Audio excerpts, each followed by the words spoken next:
Well, good morning, everyone. Welcome to DEF CON again. We're glad to see you all up this morning. And my name is Marc Tobias. This is Tobias Bluzmanis, my partner. And hopefully they'll get our audio problems dealt with. And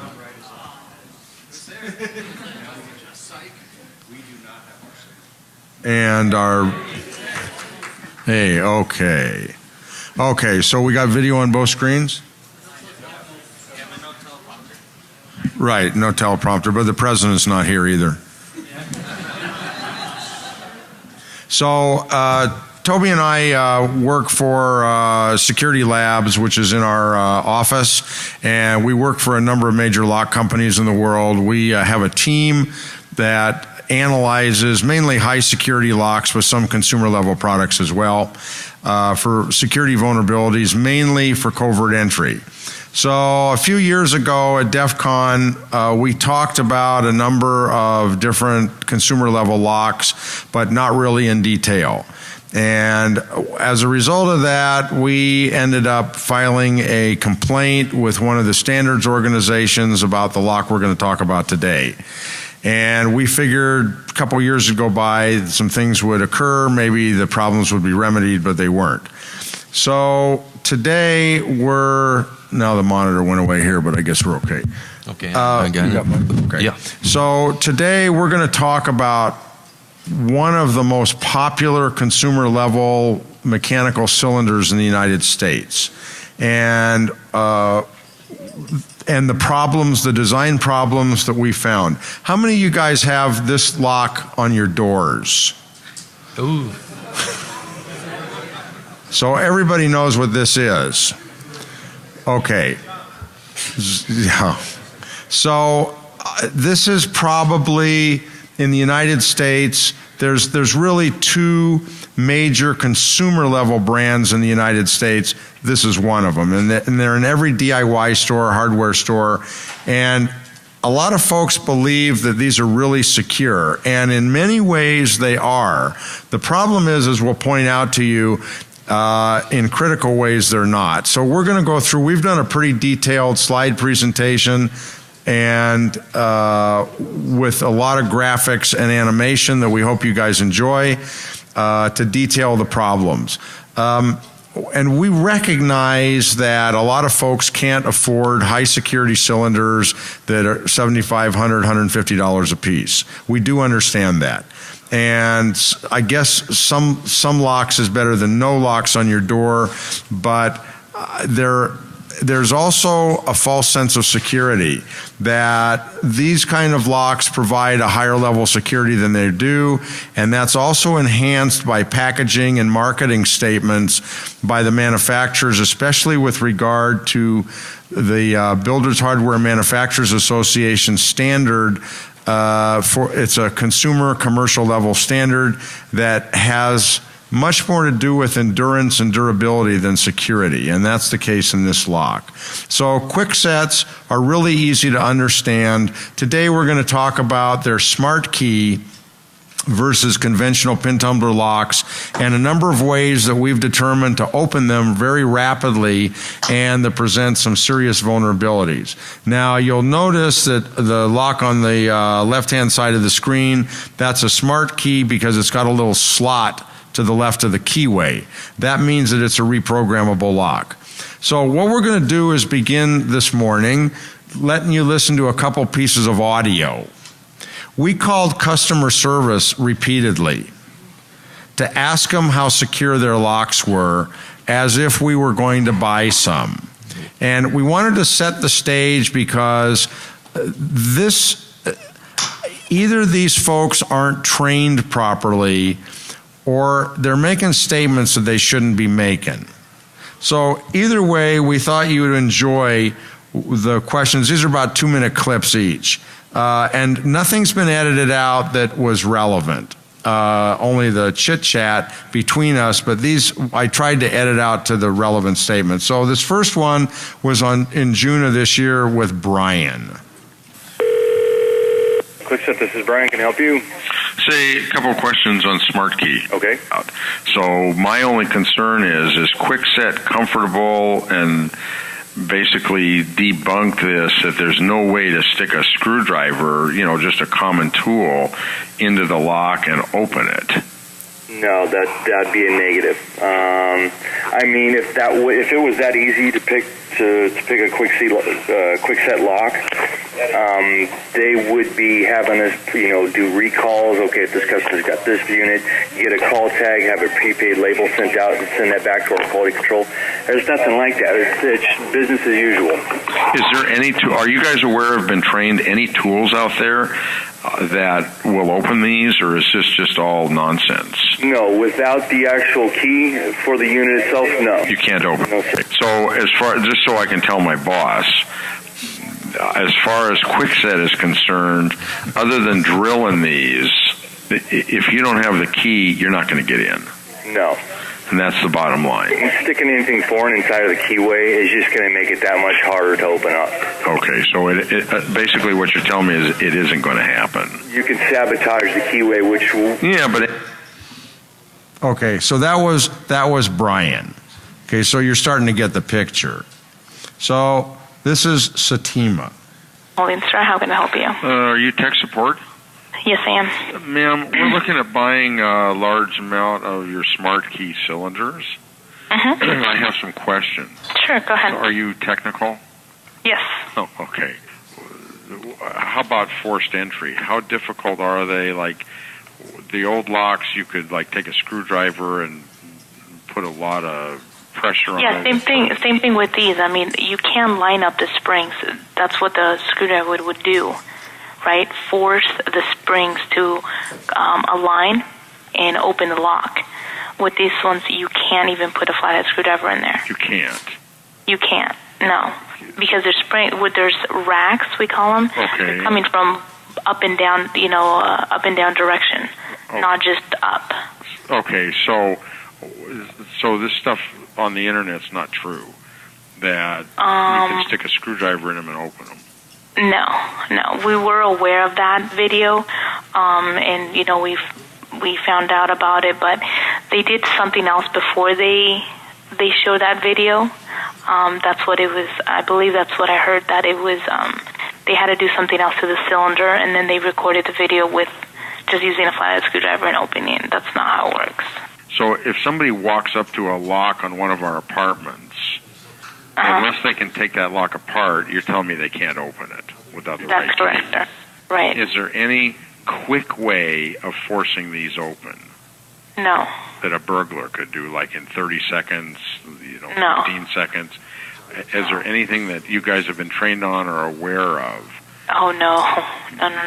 Nothing like that. There's no tool that you can just put in the cylinder and pop it open. There isn't. There's no emergency key that you can, or we send you, that will open it. Nothing like that. What to say with all, I mean, how long you been with Qwikset dealing with these?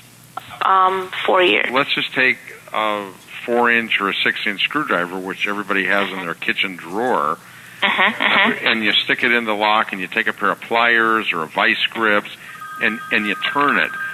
Can you open the lock?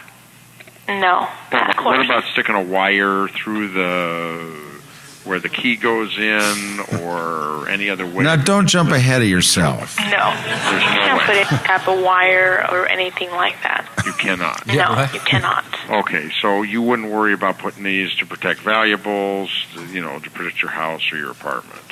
Not at all. Okay, so that's what the public is told if you call in and want to know if these locks are secure.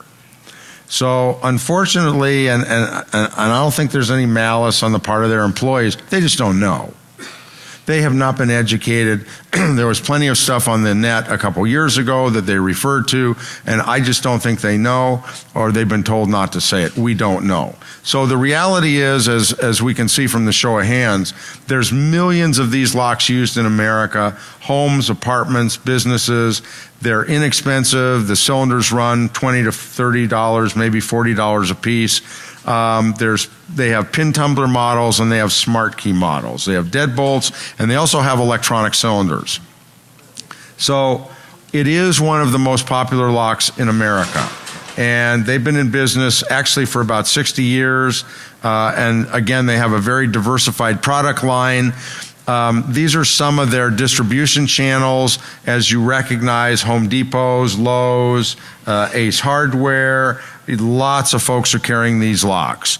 And mainly they're sold through DIY channels, the do-it-yourself channels, rather than the locksmiths. A lot of locksmiths actually don't care for these cylinders because it circumvents their revenue and their low-quality locks. And this is a shot, I think, from Home Depot. And they're very, very prevalent. They've got great marketing. They're in residential and apartment facilities. So Qwikset, Weiser, Baldwin, the basics. Toby? No, keep going. All right. We're talking about pin tumbler locks, which is their older version, and Smartkey. Smartkey will show you the difference. In some ways, it is a very clever lock. The pin tumbler locks they sell are 5 or 6 pin. The Smartkey is 5 pin. The Smartkey, there's some attributes that the pin tumbler locks don't have as far as security. The pin tumbler locks, if some of you guys were around several years ago, we had little 11-year-old Jenna Lynn bumping them open. Y'all remember Jenna Lynn? She's probably in college now. But she became a YouTube star. A little girl in 1 minute figured out how to open these locks. Whack, whack, they're open. The problem is they all have the same keyway. There's no duplication protection. There's no key control protection. These are definitely not for high security installations. They're mainly residential and apartments. So Qwikset history, as I said, they've been around about 60 years. They're very easily compromised. And the Smartkey actually was introduced around 2008, but probably a lot of you folks still have pin tumbler locks. You probably wouldn't know the difference unless you look at the little slot. The right-hand photograph, the little slot to the left of the keyway, that indicates Qwikset. But it's the same key that'll open these locks. So here's the difference. On the left is a pin tumbler, where it's a conventional lock with 2 pins and a spring in each chamber. On the right-hand side is Smartkey. It's much more complicated design, but same key will open it. Yeah, and actually, Is your mic working? Yeah. you can see also that what they share is the same key. What Qwikset did with this design is trying to use the same key for their locks. So you have one that is a pin tumbler design, and the other one that you can reprogram and supposedly be more secure. You cannot bump, you cannot pick open the lock. You can probably other attacks like impressioning the key. You cannot do that with Qwikset. But on the trade-off, we find ways more easy to open this Qwikset lock. Okay, so pin tumbler design, they're essentially not secure unless they're a high security lock with a number of added on attributes. Pin tumbler locks essentially in this category are easy to pick, easy to bump open, easy to impression. They're easy to mechanically bypass. They can be master keyed. And it's also fairly easy to determine what the top level master key is, and there's limited number of combinations. And these locks are fairly low tolerance locks. Mm-hmm. So there are many fewer keys that in the universe of keys that'll open these locks. So the pin tumbler lock, okay. Go ahead. Okay, so we're gonna go first how a pin tumbler cylinder works. Okay, in this case we have a Qwikset cylinder. This is what you see from the outside, and the parts we have a shell that is the outside portion, the plug, and the key slot where you put the key. That's what mainly more people know about the lock. So what is inside is a pin stack. You have a spring and series of pin tumblers, and you have a shear line. That shear line is where you have to move the pin stack in order to create a clear surface. Separate those pins in order for the lock to turn. Okay, so that's the basics of a pin tumbler. You have to get that pin on shear line depending on the height of the key so you can unlock the cylinder. Now, that's one pin. On a regular pin tumbler, you have more than one pin. You have, in this case, 5 pins, different heights on the bottom pin, which is the portion that fits the key. So when you put the key, you see all the bottom pins line up with the cylinder. So that cylinder can turn if the matching pins match the key. So if you put a wrong key, what you have is some pins either extend to the plug or some pin from the top blocking the rotation of that pin. It's a very simple design, has been for many, many years, and most manufacturers work around this design, adding sidebars, third levels of locking devices, but it's the most common element. Are we okay? Okay. Okay. So that's what is inside on a regular pin tumbler, and we said the Smartkey is not a pin tumbler lock. If you look inside, there's very different components that will make that lock be able to reprogram the lock to any specific key and to make it more secure against bumping and picking and some sort of impressioning with techniques. Okay, so this is what the inside of a Smartkey looks like, and we'll blow this up in just a minute. But this is a sidebar-based lock, which means that it's a different locking mechanism that keeps the plug where you stick the key into from turning. And this design actually was developed in 1978. The original design here was in over 1 million hotel rooms because it was the first real programmable lock. Very, very clever. And then it was improved by a company in Italy called Rialda, and then Qwikset took the Rialda design and modified it for the consumer market in the United States. So attributes of Smartkey: it's only a 5-pin lock. And when we say pins, they're really not pins. They're sliders. And there's a really big difference. Pins mechanically and physically are secure against torque and forced attack. The sliders in these locks are not quite so secure.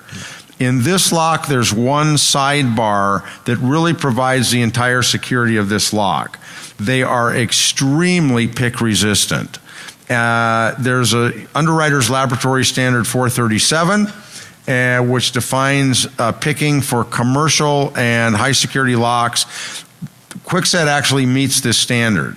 That means these cannot be picked in under 10 minutes. They are very, very pick resistant. And they also cannot be bumped, period, because there's no pin tumblers. These are sliders, and so there's nothing to bump open, which in a way, as we refer to this lock, it's one of the most secure, insecure locks in America. Now, obviously, those are opposite ends of the spectrum, but that's what it is, because from the picking standpoint, from the impressioning standpoint, from the bumping standpoint, you're essentially not going to open them. The problem is that's trumped by other ways that we'll show you. The other really cool thing, how many of you guys have Smartkey versus the old pin tumblers? Or do you know? Oh, so not that many. Okay, well, Smartkey, they're actually backwards compatible. Smartkey, you can instantly reprogram them without a locksmith. You stick the correct key into the lock, turn it about 30 degrees, pull it out, stick a new key in, turn it back to 12 o'clock. That lock is reprogrammed with a new combination. It is a very, very clever and desirable option in the marketplace, but there's a lot of security trade-offs to get there. No, definitely. We have to also understand that the space that they have to work is always the same. So to put all these different attributes in a lock, it becomes a very difficult task to do. Okay, so, and the other attributes, it has one primary keyway everywhere, which is really a problem because it's easy to make keys or duplicate keys. There is no key control. Now, they make a special deadbolt lock for master keying, limited master keying for like apartment houses that we'll show you. The problem, and they think that that key cannot be duplicated easily. We'll show you how that happens. Okay, Toby, you want to do this one? Yeah, okay. So we show you at the beginning how a pin tumbler lock works, and this is the Smartkey. The first thing that you notice from the outside is that little slot on the side. That's to change the combination when you follow the right procedure. So we told you that on the inside it's totally different. This lock is based on a sidebar design. You see a pin, you see a slider on next to the pin and the sidebar. And the sidebar is in purple. So when we put torque on that cylinder, the sidebar try to retract, but it's blocked by that slider. So in order for that lock to open, the pin has to move the slider to the right height so the sidebar can enter the groove of the slider and the lock can be open. So that's the principle of the Smartkey as far as the slider sidebar combination. So, and the way that they can make the different combinations is the way that they fit the pin to the slider with these different channels. The slider is staying at the same position, the sidebar at the same position, but the pin configuration, pin slider changes for the different depths from 1 through 6. Yeah, the relationship between the pin tumbler on the right-hand side and the yellow slider, those separate in reprogramming mode so that they index to one of the 6 different little teeth on the slider, and then they bring it back together. That's how the combination is changed in this lock. Go ahead, Toby. And it's the same thing. It's not only one pin slider combination. We have in total, for the Smartkey, we have 5 pins and 5 sliders. So the sliders are the ones that sets the combination inside the Smartkey cylinder. So when you put the key and the key is set to that combination, you see the red dot? That's where the sidebar drops. Okay? So when the sidebar drops at that combination, that lock can be open. And the pins just follow the combination of the key. In this case, we have 26341, which is the individual depth of each key. So if we want to rekey the lock, we have to put the working key into the lock. They have a special tool that it will move a blocking like a hub that house all those sliders. And what happened is that the sliders separate from the pins. So now we can remove the pins, but the pins, the sliders are at the same shear line with the... Yeah, they're locked into position, so they can't go anywhere until we stick another key in. So we can put another key. That key sets to the combination of the key, and then we have to bring all those sliders back to engage again to the sliders, the pins. So we have a new key working for this lock. So it's a very clever design. They have a ball bearing, so to prevent also. Yeah, keep going. Okay, so these are the components that. Let's see. Okay, so this shows the 5-pin tumblers that the key responds to. These are locked together to make this lock work. So, and the 2 bottom pieces are the sidebars that actually stop that plug from turning. And this is what the plug looks like. Yeah, their pins are like hollow, so you can put the pins. They have a cover, so you see the tabs where the sliders goes, and you have that hub that puts the slider together with the sidebar. Okay, so now let's talk about master key systems before we get to the attacks. So in conventional master key systems and pin tumbler locks, we have one key that can open many locks, and there's potentially many different levels of keying because we have an extra pin in each chamber, and that creates a whole bunch of different shear lines. Conventional locks are expensive to rekey. You have to have a locksmith do it. And there's also what we call incidental master keys. There's a lot of keys that'll open a master keyed cylinder that really aren't intended. And that's a problem. And that's a problem. Well, actually, what happened with master key system, those unintended keys, they try to use those to work in the system. So it depends how the people who's doing the master key, but you have more than 2 keys working on the system. We're going to show pretty much how a master key system works. And as we pointed out many years ago, conventional master key systems, if they're not high security, they can be also easily compromised, but in a different way, so we can figure out what the top level master key is in the system. So remember the pin tumbler lock, and then it has one pin, the spring, top pin, bottom pin. Now we have another pin between the top and the bottom. So what happened that we are creating 2 shear lines. You see, right there, we can split the pin and the lock opens. We have one depth for that pin, but it's also another shear line. So we have 2 depths that opens in that specific chamber.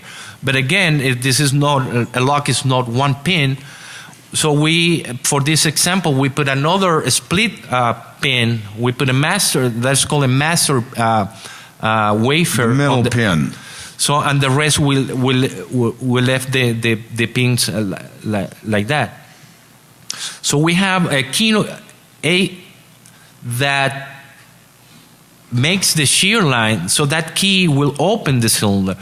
We also have a B key that can open that cylinder. So those were the 2 intended keys when we are making a master key system. And we have to understand also that when people say I have a master key, there's no such thing as a master key for a GM cars. You have to set a master key system. In a pin tumbler lock, when somebody said I have a master key, the system is set to work with this master wafers in order to set the system to open different locks. Okay. So the problem is now that we have 2 unintended keys, key C and key B, that will also open that lock. And if we add more master wafers, that number is going to increase. It's an exponential number. And in some cases, depending on the person who's doing the job, they can put even more master wafers, and that create many coincidental keys, and they're not secure. And it can also make the lock a lot easier to pick. The other problem with Qwikset, for example, is the keyway is so common, and they have so many different individual keys that they can use. That probably your home key, if you have a commercial facility that has been rekeyed and has a master key system, is potentially that one of your keys can open one or more of those locks. Okay, so Qwikset came up with what they call key control, which is actually, it's basically a 1-level master key system. There's 2 cores in one cylinder. It's actually a clever system for apartment houses where you only need 1 level of master keys. There's 2 separate keyways, supposedly, that are secure. that one won't go into the other. So the apartment user, the apartment tenant has one key, their change key, and the management has a key that'll open the other core in the lock, okay? It's actually very clever. No locksmith is required. You can instantly change your master key systems. There are 46,000 theoretical combinations. They're good for facilities that need a very limited kind of system. So actually, it's a very clever system. However, it's got the same security vulnerabilities as the single lock. So, and again, they can be instantly reprogrammed. So, and you do not have the cross key problem in the Qwikset system that you have on conventional master key systems. It doesn't exist. So the problem is they can also be compromised in 15 seconds. So security, what you get is what you pay for. Does anybody expect a $20 to $30 lock, $40 lock to actually be secure? And that's the question. And again, we understand that a lot of folks can't afford high security locks. But we also believe that the public has a right to understand so they can make the decision knowingly and intelligently whether they'll accept the risk. So as we say, there's millions of facilities that can be at risk here. So, and there's a false sense of security, as we talked about, between the BHMA standard that says this is the highest grade of security for residential and the anti-picking, anti-bumping. So we're going to go through, and as you heard the tech reps at Qwikset say, there's no way to get into these locks if you don't have the key, or you got to drill them and destroy them. Okay, so Smartkey design issues. The problem is with the sidebar and the sliders. There's only one layer of security, and our problem is these little sliders that you see, they're very fragile. And there's also maintenance problems and programmability problems and low tolerance with the lock. So and the real problem is, we're going to show you in a minute, you can apply torque to these plugs and open them. So here's the attack methodology that we came up with. Try out keys, wire through the keyway, visually reading the sidebar and the slider positions, torque the plug, replicating key control, and decoding of the master key. Other than that, they're very, very secure locks. Okay, so first of all, try out keys. Probably most of you guys aren't old enough to remember in the 60s, we had 64 keys that would open all General Motors cars. 64. Because we split the difference, we exploited the tolerance in the locks. You know, I'm talking that there is no such thing as a master key system for GMs, and you say that. Well, they're not master key, they're tryout keys. You jiggle them in the keyway. Okay, sometimes they would open, most of the time. But what you're doing is cutting the tolerance in half. And the same thing in Qwikset. So basically, with 6 depths in a Qwikset, most of the time we can make 3 depths equal 6 depths. So here is a graphic, the 6 depths on a Qwikset key, 1, 2, 3, 4, 5, 6 cuts. This is a depth increment key of 1, 1.5, and 2. 3, 3.5, and 4, 5, 5.5, and 6. So we didn't do this. This is something that we test on their Smartkey. This is an old type of attack. Try to split the difference between one cut and the other one. So because the tolerances, you need tolerances for this lock to work. Yeah. So the next problem has always been their problem, and it's called the tailpiece design. And this is the linkage. When you insert the key into the plug has to talk to the bolt or the latch to communicate the energy to withdraw or lock the bolt. So with Qwikset, this is hollow on one side. It's square and it's hollow, so it'll interface on both sides of the door together through the bolt. So this is a huge problem. So this is one of the attacks that we developed on one of their older key and knob cylinders. This is a special key that we made on the bottom that if we knock out the piece at the end of the keyway, so there's a slot, we can go right through that and open the lock. So, keep that. Should we run it? No. Okay. So if you stick that in literally in 5 seconds, this key and knob lock is open. This is another design, Toby. Yeah, this is an old design, and actually, this is a pin tumbler lock. They share the same configuration, but the back was covered by like 20,000 of an inch thick of brass. So we were just piercing that with an old Qwikset key that you can get anywhere, and we put a piece of wire that was bent to accommodate the cylinder. Okay, so this is the newer design. This is on the Qwikset Smartkey, okay, and we're gonna show how easy we can access the tailpiece and pierce the. You tell us whether you think this is come on, whether you think this is secure. Where's our okay? This attack on the tailpiece of the Qwikset Smartkey and earlier cylinders is based on the design of the tailpiece by Qwikset. It's hollow and it's square, which allows us to pierce the cap at the end of the plug and insert a wire that's been formed to catch the edges of the tailpiece and turn it. Okay, the first thing is to introduce the tool like a regular key. I'm gonna put tension, and that tension is gonna make the sidebar block the slider so I can remove the tool. And the reason is I need to put the tool backwards so we can start piercing from the top. That's the complicated part. Yeah. It's just a sharp piece of metal. Yeah, that's the complicated part.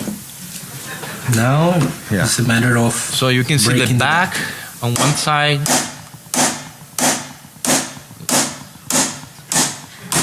And that's it. It's just. That's it.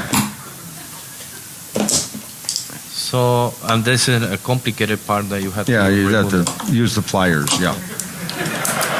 Yeah. That's why I let him do it. Okay, you know I always get the complicated parts.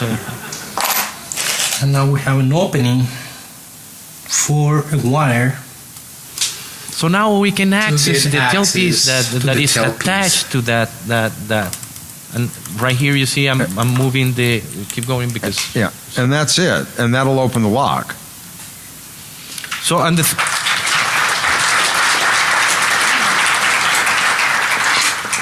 So that's it, you put this. And the lock, there's no damage to the lock. Your key still works. So how many of you still trust your door locks? Okay, next one. Visual decoding, we didn't show this, but we'll tell you, you can actually take a little mirror, insert it into the lock. It takes a little more talent, and you can read the position of each of the sliders. Okay, here's the really good one. This is, as I told Toby, let's just label the slide torqued off. So this is torquing the plug. And we actually filed a complaint with the Builders Hardware Manufacturers Association a couple years ago. It was essentially ignored that we didn't think this lock should be certified as a grade 1 lock. This is the entire security of this lock as far as we're concerned. These are sliders, as you saw in the diagrams. The one on the left is normal. The one on the right has been warped. You can see it's not straight. Okay? And this is also what happens when you stick a screwdriver into the plug of the lock. Again, it's warped, the geometry changes. Yeah.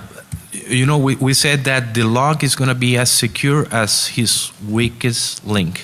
Yep. And if the material is not strong enough, that's the end of it. We also ran some tests, and we were able to torque this lock at 112 pound-force inches. The standard actually requires 300, but their argument was, well, yeah, but you're either sticking a paper clip or a piece of key, a broken off piece of key into the keyway. Okay, there is one element that, there's one element that on the cylinder that when we torque the plug, we have to introduce a piece of key wire because we need to lift that slider that is blocking through the housing.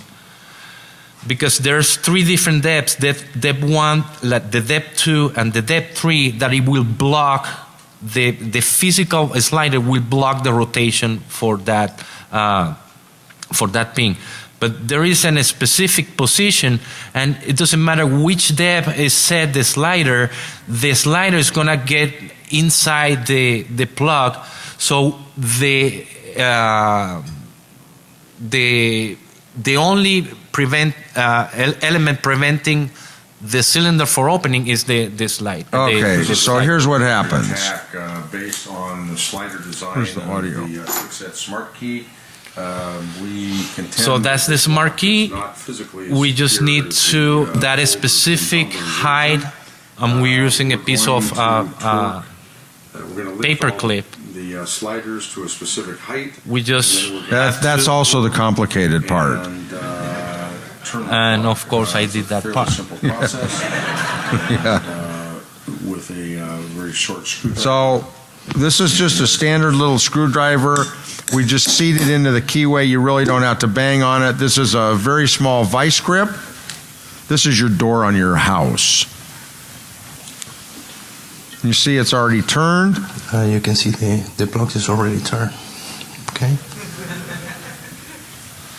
And once it's that, those sliders bend, the plug compresses, so now the cylinder can go back and forth. There's no real. Now you have to put that piece there, and that's the reason why they passed the test on the certification. Because when they test for this lock, they put the screwdriver, they torque it, they say It's open. but the cylinder is open right now. Okay, same problem, no key control, plastic keys. Okay, this is very impressive.